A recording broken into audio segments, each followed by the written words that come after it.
Social media کی وجہ سے پیار اور محبت اور عشق کی وہ داستانیں بھی آج کل سامنے آ رہی ہیں جو کبھی ہم نے سوچا بھی نہیں تھا۔ جی ہاں، آپ کہیں پہ بھی بیٹھے ہوئے ہیں، آپ کا رابطہ ہزاروں میل دور کسی اجنبی سے ہو جاتا ہے، آپ اس کے بارے میں جانتے بھی نہیں وہ کون ہے، وہ سچ بول رہا ہے یا وہ آپ کو الو بنا رہا ہے۔ آج کے پروگرام آپ کی آواز میں ہم بات کریں گے سیما کی، تصویر بھی لگا دیتے ہیں، آپ دیکھ لیں آج کل سوشل میڈیا پہ ہر طرف یہی آواز ہے کہ سیما نے پاکستان کیوں چھوڑا، 4 بچوں کی ماں۔ اور کیا واقعی عشق بالکل آندھا ہوتا ہے، سمجھ نہیں آتی، نہ مذہب دیکھا، نہ شکل دیکھی، نہ صورت دیکھی، نہ عزت دیکھی، مگر آپ دیکھ رہے ہیں کہ یہ خاتون 4 بچوں کو لے کر ہندوستان پہنچ گئی، پاکستان سے ہندوستان۔ اور سوچنے والی بات یہ ہے، نہ کوئی ویزا لینا پڑا، بغیر ویزے کے نیپال سے ہندوستان، جیل، رہائی، اور پھر وہ چیزیں بھی آئی سامنے جو ابھی تک آپ کو پتہ نہیں ہے۔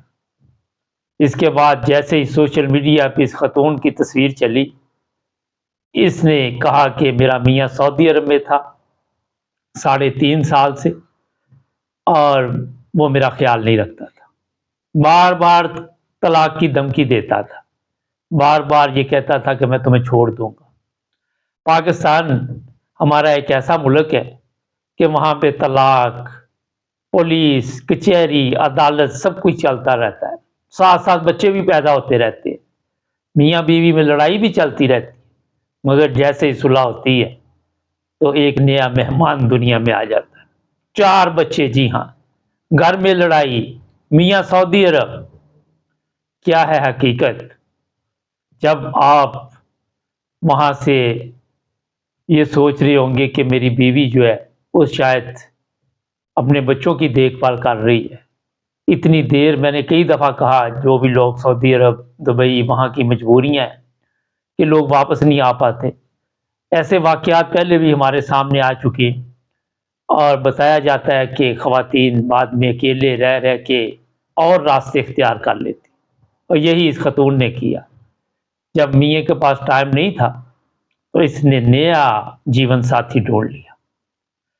اب ہوا یہ کہ یہ نیپال پہنچی، سوالات بے شمار ہیں، 4 موبائل فون تھے اس کے پاس، ایک موبائل ٹوٹا ہوا تھا، کس کام کے لیے اتنے موبائل استعمال کرتی تھی؟ ہندوستان کی پولیس بھی اس پہ گہری نظر رکھے ہوئے، کہیں یہ پاکستان کی طرف سے جاسوس تو نہیں بھیجی گئی، کوئی نیا ڈرامہ تو نہیں پاکستان کی طرف سے۔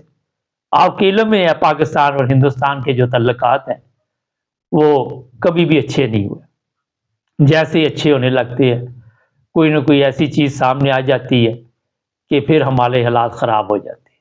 آج تک سب سے زیادہ دولت جو ہندوستان اور پاکستان کی ہے وہ اسی اسلحے پہ خرچ ہو رہی ہے، اور اسی طرح پاکستان اور ہندوستان میں دشمنی بڑھتی جاتی ہے، کم ہونے کا نام نہیں لیتی۔ ناظرین، اب جو پرابلم بنی ہوئی ہے وہ یہ ہے کہ یہ عورت چلی تو گئی، اس کا میاں بھی سوشل میڈیا پہ آ چکا ہے، اس کی ساس بھی، اور بار بار یہ کہا جا رہا ہے کہ تم واپس آ جاؤ۔ اب یہ بھی سوچنے والی بات ہے کہ ہمارا معاشرہ ایک دفعہ عورت گھر سے چلی جائے کسی مرد کے ساتھ تو قبول نہیں کرتا، یہ مرد کیسے بار بار کہہ رہا ہے کہ تم واپس آ جاؤ، بچوں کو لے کے آ جاؤ؟ ہو سکتا ہے اس کو اس کے بچوں کی یاد آتی ہو، لیکن اس عورت نے تہیہ کر لیا کہ میں واپس نہیں آؤں گی، کچھ بھی ہو جائے میں ہندوستان میں رہوں گی۔ جی ہاں، اور اس نے پھر ہندو مذہب کو بھی اپنا لیا ہے، اس کے مطابق وہ سیکھ رہی ہے کہ کس طرح ہندو مذہب میں عبادت کی جاتی ہے، کیا طریقہ کار ہے۔ دوسری طرف سندھ کے ڈاکو نے اعلان کر دیا کہ اگر یہ عورت واپس پاکستان میں نہ آئی تو ہم جو ہندوؤں کے مندر ہیں ان پہ حملہ کریں گے۔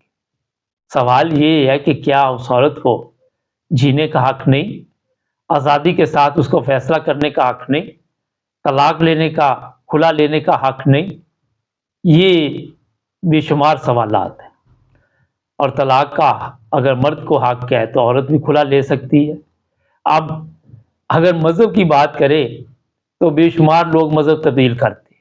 پاکستان میں ایسے بھی واقعات ہیں کہ ہندو مذہب کی لڑکیوں کو مسلمان کر کے شادیاں کی جاتی ہیں۔ یہاں پہ تو کسی ہندو نے شور نہیں مچایا، مسلمانوں کو کیوں اتنی پرابلم ہے؟ وہ اس لیے، اگر میرے سے پوچھو تو یہ خاتون اسلام سمجھتی نہیں تھی پہلے بھی، اس کو اسلامی تعلیمات کا پہلے بھی علم نہیں تھا، اس کو قرآن کا پتہ نہیں تھا۔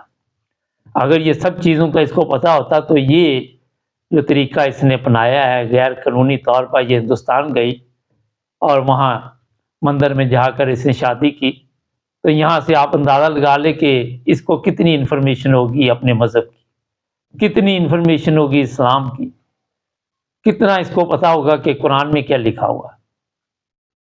اب اس کی ساس بھی کہہ رہی ہے کہ واپس آ جاؤ، اور اس کا میاں بھی بار بار آ کے یہ بتا رہا ہے۔ مگر آج کا سوشل میڈیا پہ اس خاتون کی ہر طرف ویڈیوز چل رہی ہے، ٹک ٹاک، فیس بک، کہیں بھی چلے جائے، یوٹیوب، ہر جگہ۔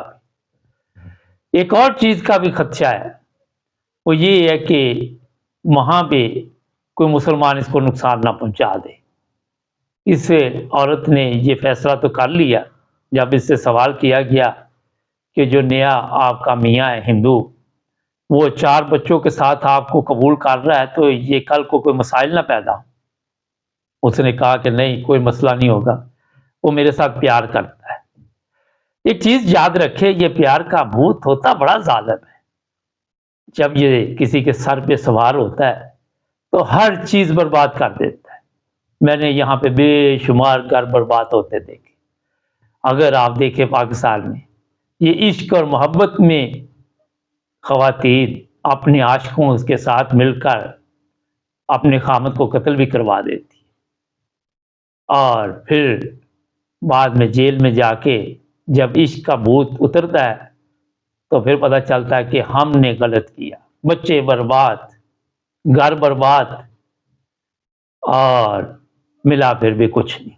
جب قانون ہاتھ میں آتا ہے، قانون ہاتھ میں لیتا ہے، تو پھر ظاہر ہے قتل کی سزا کتنی آپ کو ہی پتہ ہے، عمر قید یا سزائے موت ہوتی ہے۔ عاشق کے ساتھ مل کر قتل کیے جاتے ہیں۔ اس میں اضافہ ہوتا جا رہا ہے کیونکہ آپ فیس بک پہ ہیں، ٹک ٹاک پہ ہیں، اور وہاں سے عشق محبت کی یہ داستانیں شروع ہوتی ہیں، پھر بربادی کا آغاز ہو جاتا ہے۔ میں نے یورپ میں بھی ایسے گھر برباد ہوتے دیکھے۔ آج بھی میں جب سوچتا ہوں کہ اچھے بستے گھر جو ہیں وہ برباد ہوئے اور سوشل میڈیا کی وجہ سے، تو جناب سوشل میڈیا کو بھی صرف کسی اچھے کام کے لیے استعمال کیجیے، یہ آپ کی زندگی برباد بھی کر سکتا ہے۔ اب اس عورت کو میری سمجھ سے باہر ہے کہ واپس کیوں لانا چاہتے ہیں؟ اگر یہ عورت واپس آ بھی جائے تو کیا یہ معاشرہ اسے قبول کرے گا؟ کیا یہ معاشرہ اس کے بچوں کو قبول کرے گا؟ ہمارے تو اس طرح کا رواج بھی نہیں ہے کہ کسی کو معاف کر دیں ہم۔ اور کیا اس کا میاں، اس کا ضمیر یا اس کے رشتہ دار اس کو یہاں پہ جینے دیں گے؟ میرا خیال یہ اتنا بڑا مسئلہ نہیں تھا جتنا ہم نے بنا لیا۔ اس خبر کو بڑے بڑے چینل اس وقت نشر کر رہے ہیں۔ اتنا بڑا کون سا مسئلہ آ گیا؟ کوئی پہلی دفعہ تو نہیں ہے، کئی دفعہ ہندوستان کی لڑکیاں بھی پاکستان آ کے شادی کر لیتی ہیں، وہاں پہ تو اتنا طوفان نہیں آتا، لیکن یہ کیوں طوفان ہے؟ یہ کیوں ایسے ہو رہا ہے؟ خطرہ یہ ہے کہ کہیں پہ یہ کوئی اور مذہبی نفرت کو جنم نہ دے دے، جس طرح ڈاکوؤں کی دھمکیاں آ رہی ہیں۔ سندھ کے ڈاکو جو کچے کے ہیں وہ دھمکیاں دے رہے ہیں کہ ہم مندر گرا دیں گے۔ تو میرا خیال ہے جو چلا گیا اسے چھوڑ دینا چاہیے، اس کے میاں کو۔ آگے کی سوچو، ٹھیک ہے بچے ہیں، مگر اگر آج آپ کے بچے نہیں ہوئے تو کل کو بھی نہیں ہونے وہ۔ آپ اس کو واپس بھی بچوں کو لے آئے، کچھ بھی کر لے، جو عورت 4 بچوں کو وہاں پہ لے گئی وہ واپس آنے کے لیے نہیں گئی۔ اب پولیس اس پہ گہری نظر رکھے ہوئے ہے، اس کے موبائل فون چیک ہو رہے ہیں، اس کی کالج چیک ہو رہی ہے، اس کی ہر حرکت چیک ہو رہی ہے، کیونکہ پاکستان کے جو حالات ہندوستان کے ساتھ ہے اس میں ایک دوسرے پہ اعتماد بھی کوئی نہیں، اور ایسا پروپیگنڈا بھی اس وقت انڈین میڈیا کر رہی ہے۔ پاکستان کے جو بڑے بڑے جرنیل ہیں ان کی تصویریں دکھا کر ISI کے اور دوسرے تیسرے لوگوں کی کہ جناب یہ ہو سکتا ہے اس نے جاسوس بھیجا ہو، جاسوس کے طور پہ یہ عورت کام کرے، لیکن میرا خیال ہے ایسا کچھ نہیں ہوگا۔ شادی ہوگی، کچھ دیر بعد عشق کا بھوت اترے گا، 4 بچے جب سنبھالنے پڑیں گے تو میرا خیال جلدی اتر جائے گا، لیکن اس وقت بہت دیر ہو چکی ہوگی۔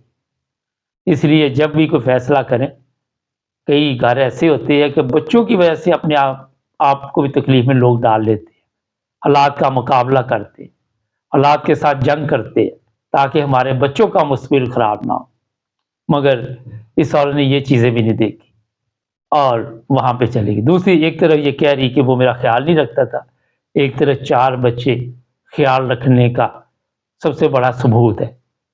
اندر کی کہانی ابھی آہستہ آہستہ سامنے آئے گی، لیکن میرا خیال ہے کہ ہمیں اب اس موضوع کو چھوڑنا چاہیے، کوئی اتنا بڑا طوفان نہیں آ گیا جتنا ہم سمجھ رہے ہیں۔